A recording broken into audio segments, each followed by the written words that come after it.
It's a Dell. Where? Over there.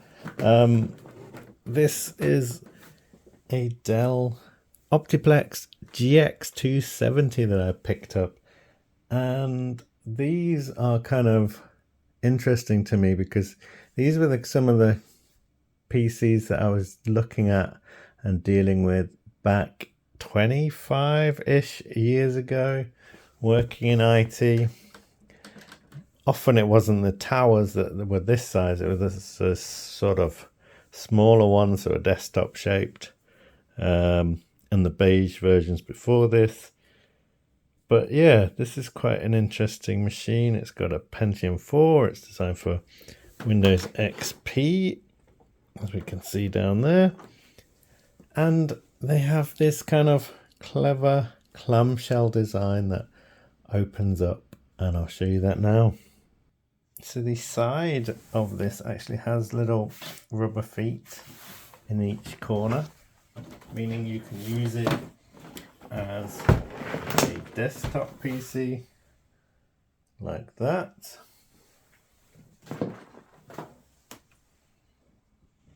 And from the front, this is what it looks like. There's two buttons on the side, you press them, and then this lifts up. And I'll show you the same thing from the back, and it can fold fully forwards, like almost like a car bonnet. So let's flip it around, and we'll do the same again. So you press these two side panels, and it kind of lifts like that, and then you can even go further forwards like that. Once you're inside, you can kind of see what is going on.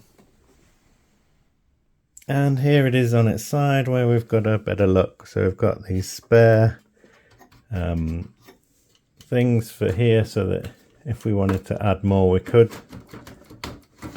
And we've got this, says USB 2 on it.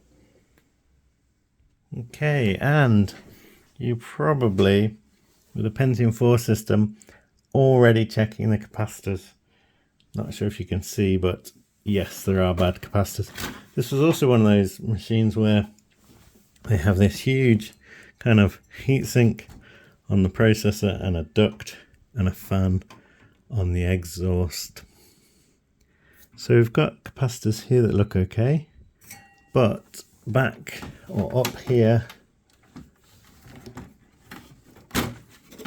we've got a couple of capacitors that are bulging.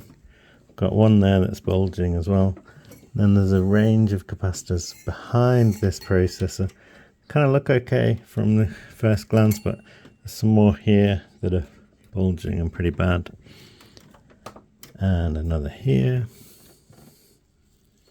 And we seem to have got a modem at the bottom, a sound card of some kind, and it's all toolless, so you know you don't need tools to take things apart. But I've got a Creative Sound Blaster Live, that's pretty good.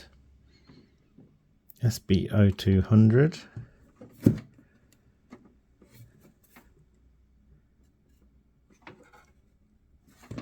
And then we've got a graphics card of some kind. Let's have a look what this is.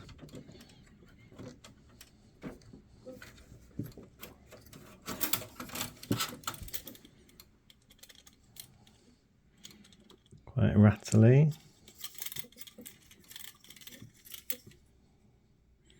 And that's got a Dell part number. So, oh, it's an NVIDIA model P118. Anyone know what that is? Because I don't without looking it up. And did you know that these bits here are the same size as the standoffs on, well, they might not be the same size in terms of height, but in terms of using a bolt to tighten them, they're the same as the standoffs you have on motherboards. I only realized that the other day. May as well have a look at this modem because it also shows us some more capacitors, and there we go. That is a modem. Connexant phone and line. Do you think this PC will work? We've got a power supply up here from 2003. Again, this is got some screws on the back, but it's also got a clip that releases it. So let's find some memory and see if it will work. So this is a DDR1 system.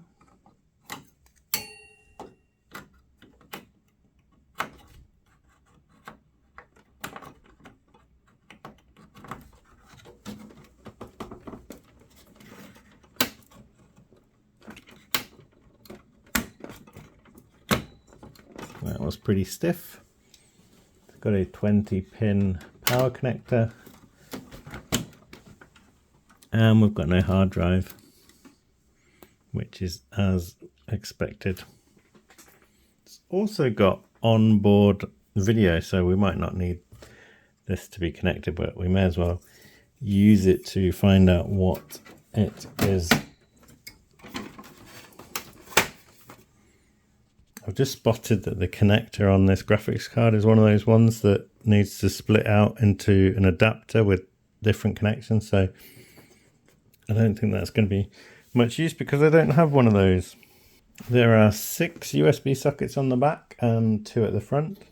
So I'm going to plug the power cable in now. It's on 230 volts. It's switched on by itself.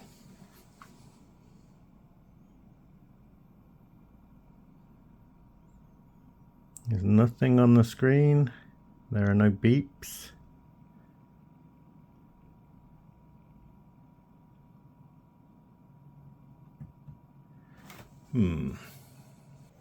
The light at the front of the PC is green. It's not flashing, so it should be working. I'm going to try reseating the memory and see if that helps.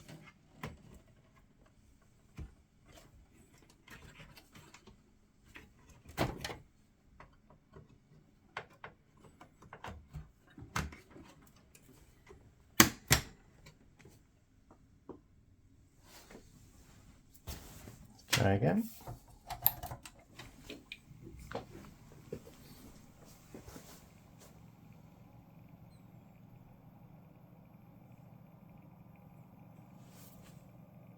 Nothing on the screen. I could try a different graphics card. So I'm going to try this AGP card.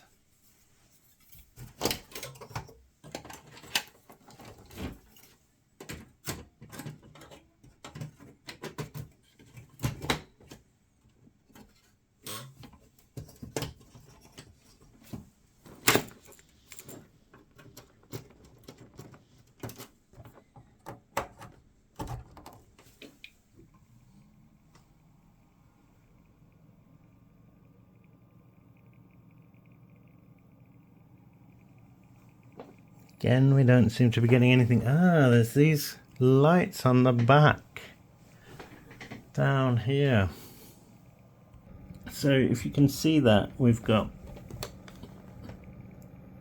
A, B, C and D, and B is in yellow, whereas A, C and D are in green. Here's a closer look. If you view it from a certain angle, it changes, but it is, if you're low down enough, it is B that is orange. So these Dell Optiplex GX270s were notorious for capacitor issues, and that could be what's happening here. It's drawing 73 watts at the wall, so you'd think it is powering up, but again, we're getting nothing on the screen. Let's just try memory in a different slot. Okay, this time these aren't lighting up at all on the back. Still using 73 watts. Doesn't matter if I plug it in here or plug it in here, Still not getting anything on the screen. We could also have bad capacitors in the power supply because it is from the same time period. But I think there's probably not much value in kind of spending much time on this. Even working ones don't tend to go for much money as far as I'm aware. There's lots of them out there, and once the motherboard is gone, then it's kind of gone. And yeah, I don't know if there's any real kind of people who think this is worth saving, this machine. Got a nice sound card out of it. But yeah, this is not looking so great. Here's a closer look at the processor and the capacitors behind it, and they look pretty good actually. But let's just reseat this, see if that makes any difference. And I may as well give it some thermal paste. Who's a good boy? Who wants some thermal paste?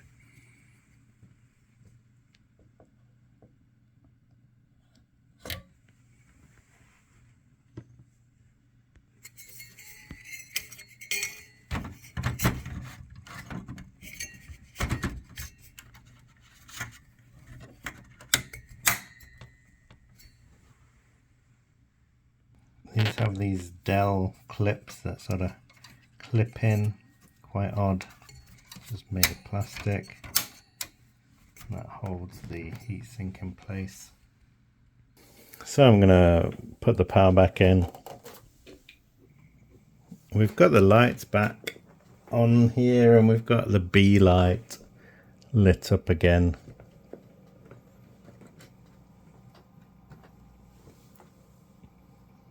And we're not getting anything on the screen. I'll quickly take out the CMOS battery.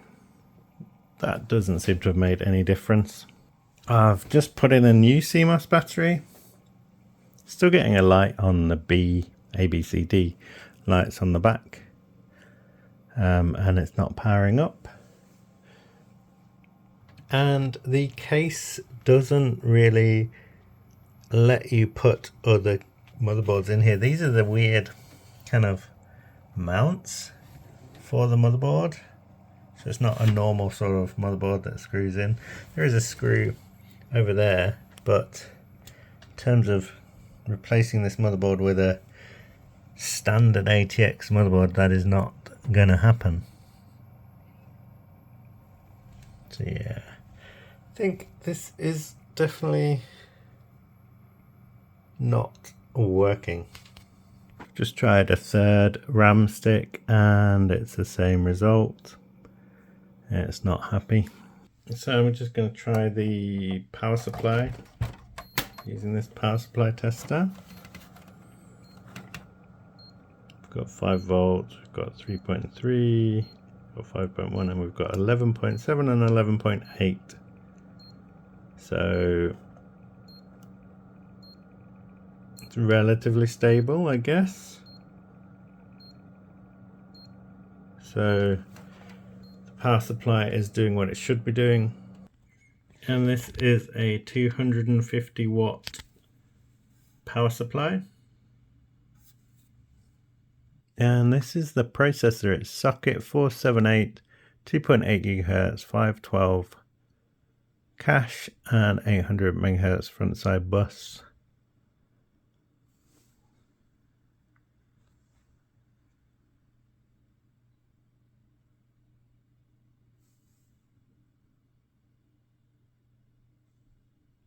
Okay, so one last go.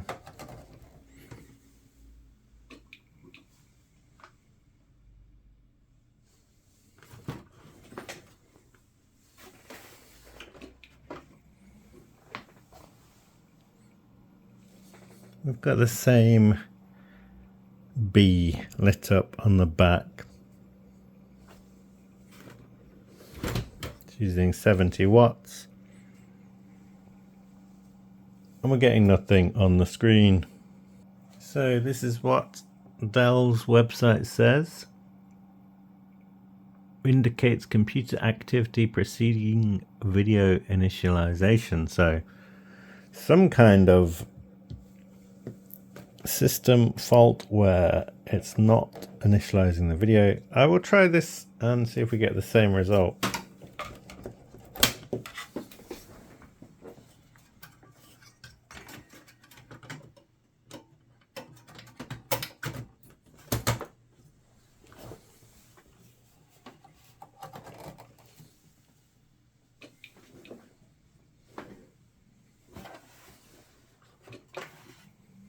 It's changed its behavior slightly. It doesn't automatically switch on, but it does switch on when I press the power button, and we're still getting the B lit up. So I think it's quite likely that it's a motherboard failure.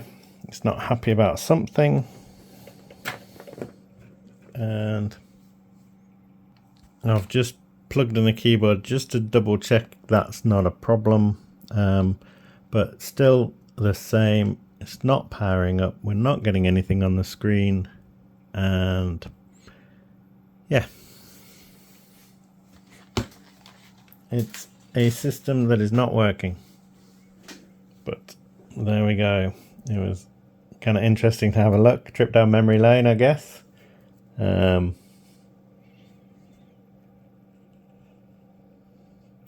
You see we've got this switch here, which switches between 230 volts and 110 volts, and it's pretty rare that you actually get this switch here on these power supplies. It's not exactly safe to let someone just switch that. It would definitely blow up if I did switch that, so I'm not going to do that. But yeah, this little switch, you know, lets you switch to 115 volts in case you take your computer from one side of the world to the other and need to switch the voltage. But so rare to see that. It's often covered up, or is automatic, or is set and can't be changed. But yeah, a little bit of internet history, I guess, or rather computer history.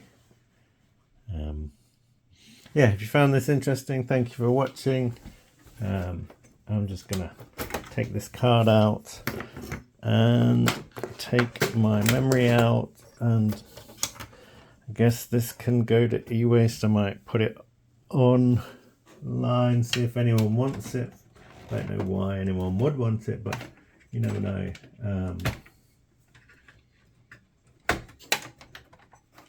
There's also a floppy disk drive in there, but I have a bunch already, so I don't need that. These are IDE optical drives again. I've got a whole bunch that I don't need. But yeah, what would you do with this system? I guess someone could spend a lot of time replacing capacitors and end up with a working system, but yeah, this is one Dell that is not coming back to life. Let's just have a quick look at the front. Didn't really show you that. We've got a black optical drive rewriter. We've got this opening which hides the service tag and express service code, as well as some USB and headphone connections. These stickers are quite nice at the bottom. But yeah, there we go. A Dell Optiplex GX270. Oh, and before I go, there's one other neat thing that these did, and I'll show you what it is. So if you were going to use the computer on the desk, you could actually turn this around so that when it was sitting on the desk, the Dell label or badge was the right way around. And that's quite a nice little, I think it's metal. So that's quite a nice little badge. So there we go. That is the Dell Optiplex GX270. If you see one for sale, cheap, I don't think it's necessarily going to be worth your time. It's quite likely going to have capacitor issues, unless someone's repaired it. Thanks for watching. Bye.